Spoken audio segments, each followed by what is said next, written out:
Anong tanong mo? Simulan po natin. Mekos-mekos to, may halo-halo to. Minsan medyo haba ang sagot ko kasi medyo yung sagot yung tanong mo medyo maganda. Pagmana ka kaya sa biyanan mo, ako siya magtanong. Sige. Yung ba, simulan po natin yung istorya kasi dahil nga po ngayon sa field ng research pagdating po sa kaganapan yung mangyayari dito sa daigdig.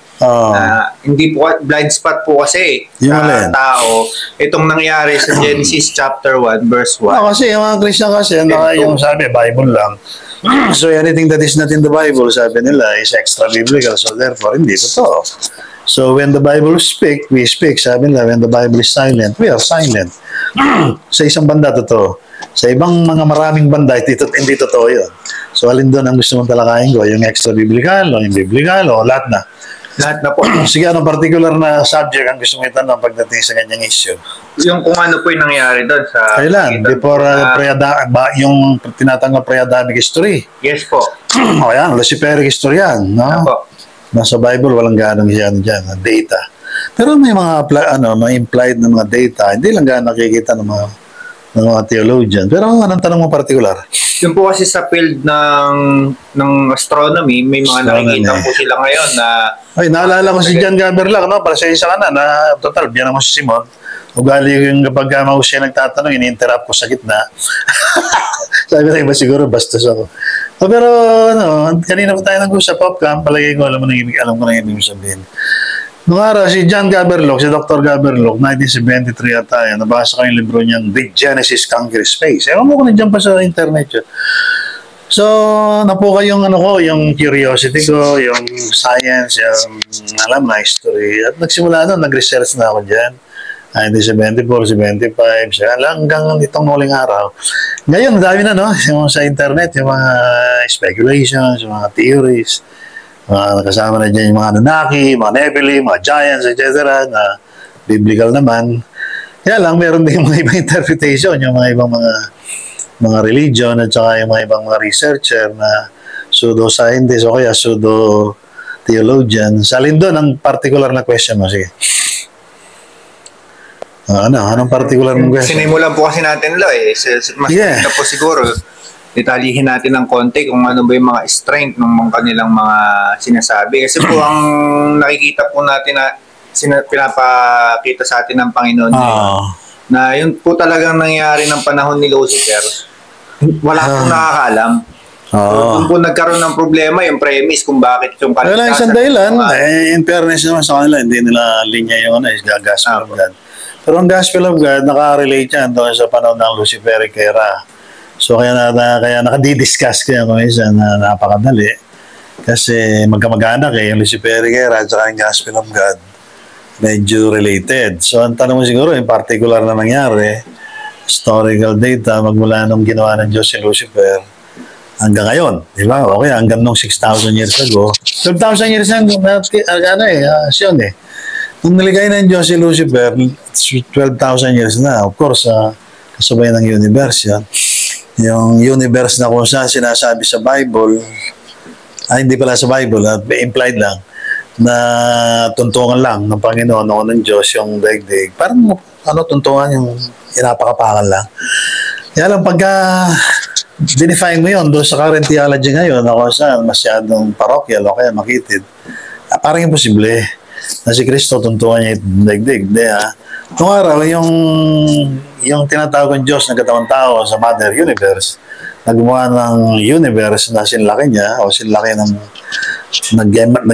nag-emanate ng Diyos, ayun yung sinasabi ko na nakatuntong sa Mother Earth. Parang ikaw, nakatuntong ka ngayon sa Earth, di ba? Yung universe na kung saan ginagalawan natin, yan ang kinreate nung Diyos sama na nagkatawan tao at nilikha yung universe na doon sa Mother Earth na nakatungtong dyan sa Mother Earth. Tao yung malaki, kaya lang pwede mag-contain o kaya mag-maintain 100 billion na mga tao na sinalaki ng universe, yung daigdig na yun. Pero yung daigdig na yun, hindi lang isa. Marami. Punta na naman tayo doon sa classical model natin ng isang solar system. More or less 12 planets. So, tapos ang isang solar system o star system, more or less 3 to 500 billion star system sa isang galaxy. Sa ating model, yung Milky Way at ang mga galaxies, 30 plus trillion galaxies sa isang universe. So, dalawang universe ang sinasabi ko, Mother Universe at saka isang Baby Universe, na parehong may Baby Earth at saka Mother Earth. Dito sa Baby Earth, doon ginawa ng Diyos si Lucifer na tao lang, no? Na popular ngayon sa internet, na sa araw, si Adam pala yun. Pero sa akin, kung totoo man yung Lilith, bagamat sa akin, ano lang yan, di totoo, parang metaphor lang. O yan ang napangasawa ni Lucifer noong araw. Parang siya dan, tsaka siya iba, tapos dumami sila. Nag-evolve. After 6,000 years, narating nila yung kanilang pinaka-highest peak ng spirit. Naging glorified sila without the genes of God, o kaya without yung indwelling God. Ang tawag natin, red God. Wala kasing terminology sa theology, kaya red God ang tawag natin. Ano yun, lower emanency ng Diyos ng araw. So, ang tanong mo, anong nangyari? Noong sa 2000? Yes po. O yung first 2,000 years, siyempre yung mga tao, walang kasalanan, pag walang kasalanan, walang kamatayan, at pag walang kamatayan, merong, at walang second law of thermodynamics, so law of increasing entropy, walang genetic mutation, kasi wala kang kasalanan. Walang death, walang deterioration. So, yung mga tao, imagine mo, 50 years na walang damage yung utak nila. Ito ang panahon natin, may damage na nga yung ating mga neurons. Yun naman yung mga scientists, di ba? 100 years ago, wala namang cellphone, wala namang mga tomahawk. Pero ngayon, di ba? Advanced na, di ba? May AI, ganyan. So, yung mga tao doon sa panahon ni Lucifer, siguro 10 years lang, magmula nang isilang sila, advanced na, na-explore na nila ang space, ang galaxy. Di 1,000 years, 2,000 years, di ba? Yung mga tao na kung saan, may body, may soul, may spirit. Yung soul para maging sila, angelic, superman, spirit para maging kamukha ni Jesus, pang-universe na. So, nung mararating nila after 6,000 years, na-imagine mo yun? Nang walang namamatay. So, hindi mahirap paniwala. Nung araw may angels. Pag sinabing angels, mga powerful people yan. Kung saan, sanay na sanay ka na dyan. Tatanong mo pa sa akin yung games mo. Ano yung tawag dyan? Yung Mobile Legend. Diyan naman ang galing yun eh. So, Greek, Egyptian at saka Roman mythology, na kung saan ang basis nila, mga Nephilim, sila yung mga fallen angels na magrebelde si Lucifer on the 6,000 years mark ng kanilang existence. O yun, yung ibang mga binabanggit niya sa Mobile Legend, o kaya mga bida-bida sa Hollywood. Ano yan, mga remnants ng mga triad, ng mga Panther of Good Day, fallen angels, na pag inisa-isa natin, tatagal tayo. Basahin mo na lang yung Book of Enoch, yung Book 1, Book 2, Book 3. Sasummarize ko sa ibang episode. So, binibigyan lang kitang idea na itong 6,000 years na to, ng panahon ni Lucifer, hindi alam ng mga tao. So, yun naman ang kaparallel nung magmula kay Adam hanggang kay Abraham, yun yung kaparallel, yung 1,000 years. Ito dito, 1,000 years, magmula nung God created the Lucifer, hanggang nung 2,000 years, nung 2,000 years na, naging angelic sila. Superman. After 2,000 years pa, naging glorified. May maturity tigto 2,000 years. On the 7,000 years, yun ang fall of Lucifer. Hindi na nila naituloy. Yung history kasi, pinatalsik sila ng Diyos sa universe, namatay ang universe. O, kinento ko kahapon, hindi ko naulitin yan. Anong particular na gusto mong i-detalyin ko doon? Ano nangyari sa daigdig, sa Mars, sa Pluto, sa... Nung nasira po kasi siya. 6,000 years ago, nasira yun nung magrebelde si Lucifer. Apo. Ay, iba naman yung kay Noah. Okay? Apo. Nasira yung universe po. Okay. Nakikita nila may mga tubig sa ganito, tubig sa ganito. Ang una kasing parusa ng Diyos, hindi apoy tubig. O yan, ang explanation ko sa mga dark matter sa sinasabi ng mga scientists, mystery. Kaya yung mga tinatawag nilang black energy, dark matter, whatever. Sabi nila, plasma, tubig na ibang klase ng universe. O yan ang isa sa mga remnants. O tira-tira mga cataclysmic na chaotic condition na nangyari nung mag-rebelde si Lucifer. Kaya ang Bible, di mo, yung Genesis 1, in the beginning, God created the heavens and the earth. Yung iba, walang S, no? And the earth is without form and void. Anyari? So, bigla naging formless yung daigdig at naging void. Siyempre, may nangyari. Yung tawag doon, gap theory. Sa ibang katawagan ng mga theologians, kung araw, dinidiscuss yan in detail. Yung iba naman, ng mga scientists, o kaya mga tinatawag na theistic evolutionary theoretician, o mga Christian na yung tinatawag na successive creation theory. Yung mga naniniwala sa old earth. So, yun. Ginawa naman ang daigdig, ang universe, mahabang panahon, billions of years. O yung tinatawag na mga theistic. Naniniwala sa Diyos yan, mga Christian pa yan. Theistic evolutionary theoretician. O yung iba naman, old earth. Hindi sila naniniwala sa gap theory at sa successive creation theory. Dito, karamihan sa mga scientists na hindi naniniwala sa Diyos. Pero yung iba naniniwala rin. Pero hindi ko di-discussion kasi ang universe na tinatanong mo, ang panahon ako sa 6,000 years ago, naging chaotic ang condition ng universe, lalo na yung daigdig, naging parang tubig na lang, no? Parang Jupiter ngayon, gaseous na lang. Pero yan na nga, yung daigdig ang nirecreate ng Panginoon in 6 days. At dito, medyo may element of truth, yung mga tinatawag na young earth. Yan, yung mga kabarkada ni Ken Ham, no? Sa ni Obin, at saka yung mga 1,000 plus scientists sa Amerika, yung Institute of Creation Research, mga scientists yan, mga Christian, na naniniwala, 6,000 years pa lang ang daigdig at ang universe. Hindi, ikinalulungkot ko sabihin, hindi ako naniniwala doon. Ang paniniwala ko, 6,000 years na magmula kay Adam. Ano na yun? Yung Adam na sinasabi ko, yun yung pagkatapos ma-recreate. Yung universe at ang daigdig within 6 days. So, ibang 6 days yun kaysa doon sa panahon ni Lucifer. At ibang topic din yun. So, hindi mo ako tinatanong tungkol dito sa nangyari sa 6 days na to. At kung gusto mo, i-google mo na lang sa Bible kaya sa AI. Pero si Adam, niligaya ng Diyos on the 6th day. Si Lucifer, 6,000 years, namili na kung anong tatakin niyang landas. With God, God within him, o solo niya, at nag-decide siya, my way. O si Adam naman on the 7th day. Now, yung 7th day, may data na 7. Baka tatanungin tayo, yung mag-apon lang yun, ibig sabihin, binigyan niyang pangalan yung mga hayop, napakatagal na ganyan, wala namang isang araw. Hindi, ang 7th day, may data na 7. Parang yung 7,000 years, may data na 7,000 years. Parang itong millennium, may data na 7. Parang yung Feast of Tabernacle na nasa Leviticus 23, pag pinag-aralan mo, may sineselebrate mo ang Diyos, 7 days. Pero isang feast lang yun. So, yun ang dahilan. Kaya kung minsan nag-uusap tayo ng ganito kabilis. Kasi, ano na yun parang nagsawa na ako ng kali-lectures dito nakaraan. Yung tinatanong mo ngayon, kasi kayo sa karamihan ng mga nakikinig sa atin, hindi naman nila alam. Ba't tayo nag-arrive sa ganitong mga parallel yung yung blue, parallel yung red, parallel yung yellow, kay Lucifer, at saka sa redemption history. Ayan hindi naman natin inimbento. Ang totoo, pinapadali natin para yung mga researcher hindi naman magsunod ng kilay. At malaman nila ng Diyos talaga. Totoo, meron Diyos. Very orderly pag gumawa siya. Baka naman ang tanong sa akin ngayon, ito may singit ko lang, bakit yung universe ngayon, o kaya yung daigdig, solar system, bakit sira? Bakusa nung panahon ni Lucifer, nasira yan, magkaroon na rebellion, tapos ni-recreate, perfect na naman. Tapos yung perfection na yon, nasira na naman nang magkasala siya Dan. Ang damay ang daigdig. Pero hindi pa gano'n yung solar system, saka yung galaxy, mga Milky Way galaxy, saka yun. Nadamay lang yung mga yan nung panahon ni Noah. Alala mo?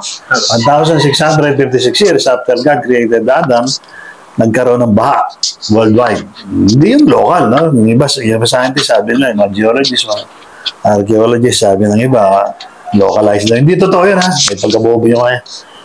Ang talagang nangyari, global yung flood na yun ni Noah. Diyan, ha? Tsaka na yung mga detail, the devil is in the detail. Tanungin mo na lang sa biyanang ngayon. Hindi, joke. Hindi, alam na siya nun. At yun na nga, nasira ang daigdig. Itong resulta ngayon, daming earthquake, mga tectonic plates, nagkaroon. Karoon na ng mga tinatawag na mga volcanic eruption, lalong lumala yung pagpasok ng mga tinatawag na alpha beta gamma rays kasi nasira nga yung firmament ng nilagyan ng Diyos dyan ng araw, ng bumaha, at pumasok na yung mga tinatawag na mga negative elements, kaya nagkaroon ng mga sakit, mga cancer, etc. Kumiksi ang buhay. Nagula naman pa naman ako saan nagkaroon ng dilubyo.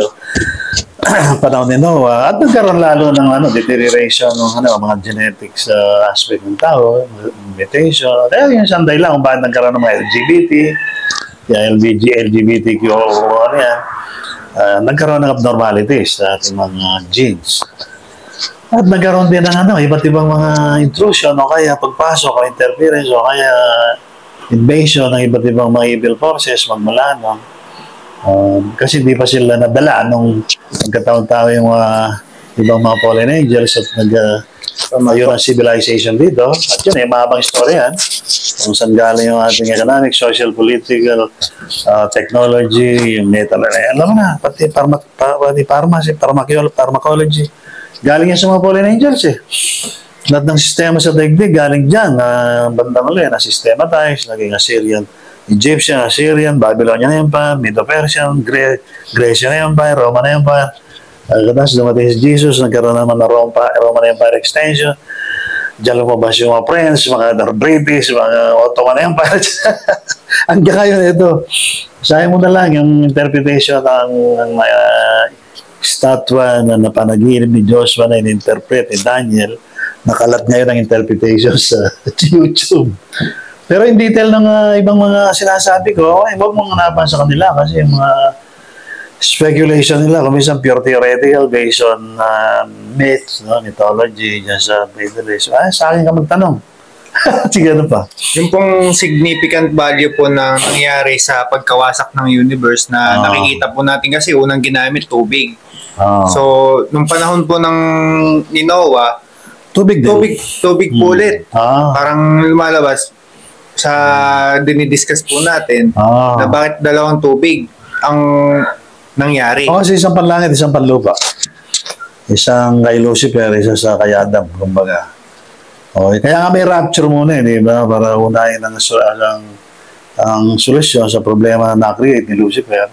Kaya nga may resurrection at saka sa dulo na 7 years, may resurrection, yung mga padi at saka angelic, sa dulo na 7 years tribulation period. Para sa millennium, kompleto na yon. Langit at lupa, occupied na ng mga magbibigay ng buhay sa universe na to, na after 1,000 years, gugunawin, kaya alam, may new heaven and new earth doon.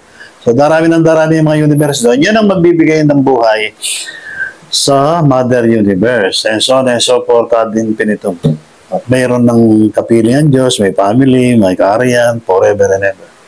So, ang kanyang paraan, yun nga, yung tree of the knowledge of good and evil. Kung mapupuna mo, doon sa tree of the knowledge of good and evil, isang puno sa gitna ng Eden, yun ang nakapagtataka sa iba, bakit yun ang inutos ng Diyos kay Adan na huwag kakainin. Pwedeng kainin lahat, pero yun huwag kakainin. Pagka pinag-aralan mo, psychologically, sociologically, at lahat na ng style sa investigation, para mapupuna mo ang Diyos, para mayroong konting hibo ng deceptive purpose. So, kaya hidden subconscious, subliminal intent na dinlangin si Satanas. At ang nagamit ng Diyos, si Adan at si Eva, pero alam ni Satanas, ginagamit niya. Si Adan at si Eva, kaya alam, sobrang talino ng Diyos. Hindi alam ni Lucifer, may palang good and evil na puno doon sinisimbolize yung cross sa Calvary. Kung saan ang Diyos na good, magiging evil, becoming sin for us, sin, para lang tayo may ligtas. So yung puno doon, walang iba kundi ang Diyos na nagkatawang tao kay Kristo, namatay sa puno ng kamatayan na yun. Tree of death. Alam ba nila yun? Hindi po. Of course, yung puno na yun, hindi lang yun ang ibig sabihin, kundi yung Lucifer at saka satanic, good evil, at saka si Adan na good, on the 6th day, good, very good nga. Tapos naging evil, so dalawa yung problema, at kaya tayo mayroong tinatawag na sinful nature na dapat maalis. Kasi doon sa tree of death na yun, nag-ugat ang lahat ng problema ngayon. Kaya yung mga Catholic, Protestant, doon naman problema ngayon. Kasi yung mga Catholic, kahit pa paano, mayroon silang pangalis doon sa old sinful nature na galing kay Adan, sablay nga lang. Yung binyag. Yung mga Protestant na without them knowing it, daw, sabi nga ni Simon, pinresume nila dahil nga magkarugtong naman yan, Catholic at Protestant. Dugtong ang puso niyan eh. So, pag pinag-aralan ang theology nila, wala silang pangalis ng old sinful nature galing kay Adam. Parang pinresume nila na wala na yung old sinful nature. Ang kailangan na lang, repentance, accept. Yun ang kaso, umiwalay sila sa Catholic. Naging sintonado tuloy yung tugtog nila. At saka isayaw nila sa bawat tugtog ng theology for the last 2,000 years. So, kay Satanas, yung galing na kasalanan kay Lucifer at kay Satan, good and evil din yun, wala silang pangalis. Ito kung makakonekta naman, itong pusod nitong pinag-uusapan natin, tsaka yung pusod ng maling doctrine na yun, sa buong daigdig na walang pangalis ng old sinful nature kasi wala silang gospel of God. Ang emphasis nila, death, hindi burial. Ang emphasis nila, resurrection, hindi ascension. Ang emphasis nila, Holy Spirit ni Cristo, hindi Holy Spirit ng Ama. Awa ng Diyos sa atin, nakompleto lahat yan. Pag dumaan tayo sa gospel of God, nawawala. Yung dalawang problema ng old sinful nature, yung ugat na pandaigdig at saka panlangit, adamit, saka satanic. Kaya lang, dinidin natin ngayong oras na to, na nitong nakarang araw, pinipilit na palatangin ng ating mga kasama na nakaligtahan ng ibang mga theologians. Hindi nakaligtahan. Totally wala sa kanilang vocabulary. Yung number one na dapat pagsisiyan, kung pagsisiyan ang terminology, hindi yung evil, kundi yung good. Yun. Kasi dito yung salitang katampalasanan nakakapit. Hindi doon sa evil. Yung evil, kasalanan lang ang medyo parallel niyan eh.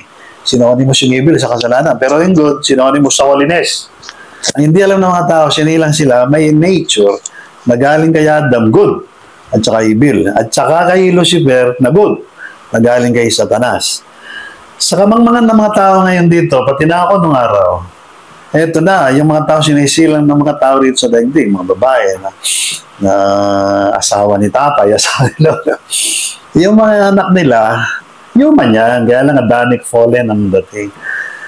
Pero Luciferic din. Pag sinabi Luciferic, Satanic, yung batang yan, paglaki niya, unti-unti kikita mo may sapi na. Demon, civil spirit, na parehong good, evil. Yun, dinidin ko yan. Ang mga demons at saka evil spirit, good din. Yung mga demons, good din. Kaya tinan mo, may mga bata, kuminsan salbay, pero kuminsan mabait. Meron mabait na mabait, kuminsan konti. Salbay, sabi natin, nanamanan niya yung kanyang kabaitan sa tatay. Pero totoo, may sanib sila. At hanggat sa lumaki na, teenager na lalong titigas ang ulo. Yung iba naman, nagiging matalino, mabait, masunurin. Kasi nga may good and evil lagi. Kaya Adamic nature, good and evil. Kaya satanic nature, may good and evil. At dito, ina-underscore ko yung good na nakaligtahan ng mga Christian theologian na idin, di ba? Nadidin lang nila pagsisiyan yung masamang gawin yung evil, yung bad behavior. Ang talagang problema, yung ugat. Yung dating good kasi si Lucifer. Dating good kasi si Adam. Naging evil lang nung magkasala sila. At ang kasalanan, sakop yung good and evil. Ito, wala na ngayon tong theology. Wala nang theology ngayon na tumatalakay dito. Maliban sa atin. Kaya magkaka-rapture yung mga tao. Nakanganga, hindi nila alam kung ano yung paraan. Nandyan, umugot sila sa Roman Catholic theology, sa Eastern Orthodox Catholic theology. Kumukuha sila sa Protestant theology na chop suey. Tuloy, yung iba, nagkalito-lito na. Awa ng Diyos, ito, sinisimplify natin. Kapag dumaan ka sa gospel, wala ka ng problema sa nature mo, kaya Adamic o kaya Satanic. Ano yun? Across the board, no? Both nature and nurture, napatawad tayo ng Panginoon nung sabihin niyang it is. Pero ito, napakahirap din tanggapin kasi mamaya papasok ang theology ng Catholic at saka ng Protestant na siyang mugat ng ating kultura. O kaya tayo namang problema ngayon sa kaya explain. Ang problema natin, yung mga Christian, hindi galing mga Muslim, mga Jewish, mga polytheistic na mga Hindu, mga hindi. Anong tanong mo? Last na po, yung kung nangyari na ito nga po, nasira. May partida ka ba? Medyo hindi pa ako makahinga. Iba po nasira. Saka hindi ako nakakape. Pero napaka-common ito eh. Itong mga sinasabi ko, matagal na natin dinidiscuss. Kaya lang hindi nakapokus doon sa dapat na pag-usapan itong nangyari. Salamat sa Diyos, tinatanong mo ako ng ganyan. Pwede natin i-review at pwede natin i-enhance itong curiosity. ng mga nag-aantay ngayon ng end of the world. Yes, bro. At saka death. Ha? Sige, ano ba? Yung nangyari po na to, na pagkawasak na kinakwento po natin kanina, nagkaroon po syempre lang ng division. Kailan na? Panahon ni Yung panahon Noah? po ni Lucifer. Okay, Lucifer. Kung nag-fall siya, mayroon pong division na tinatawag pong 1/3 at 2/3. Yung one-third, yung fallen angels, kakampi ni Satanas yun. Apo. Nakadestino rin yun sa buong daigdig, sa mga mga continents, mga nations, pati sa mga ism, mga system, politics, economy, mga ganyan, yung mga fallen angels, lalo na sa religion. Satanas mismo nagsusupervise, hands-on siya dyan sa religion. Tinitiyak niya na walang manggagaling na binhi ng Diyos sa pangako nagmumula doon sa Genesis 3:15. Yung tinatawag na proto-evangelism na message na kung saan masabi ng Panginoon mula sa binhi ng babae na labas yung dudurog sa ulo ng ahas. Pagmula doon, hanggang nung panahon ni Noah, hanggang sa ngayon, si Satanas, si Lucifer, Satan, ginagawa na niya yung kanyang dapat gawin para madlangan yung redemption history. Sige, anong particular na concern? Yun po, yung hinahadlangan ni Satanas, ito pong tinatawag natin na seed of a woman, na simula pa po noon nakipagpatintero na yung Diyos. Bakit po yung layunin ni Satanas na mahadlangan yun? Ganun na lang po talaga siya kaiger. Ano po bang Kasi may narinig siya, dudurugin siya ng binhi ng babae. Apo. Si Jesus yun kaya lang hindi niya alam yung detail. So sa talino niya, makikita mo sa kasaysayan, pag pinag-aralan mo yung kilos ng mga Nephilim, mga giants, yung mga tinatawag na halimbawa, sina Dionisio, sina Mithras, kung sino-sino yung mga demigods na yan, na nung araw pa, pinepeki na. Yung gagawin ni Jesus Christ na, halimbawa, virgin birth. O kaya yung nag-minister siya by 12 disciples. O kaya yung birthday niya, Sol Invictus, December. Noong pa yan bago pa si Jesus Christ meron ng ganyan. Kaya nga ibang mga mythbuster dyan, at saka yung mga atheists, at saka mga skeptic na tumitira, makakalaban kay Jesus, saka sa Christianity. Sabi nila, kopya lang daw ng mga Christian yan, yung mga disciple ni Cristo, sa mga Roman mythologies, at saka Egyptian theologies.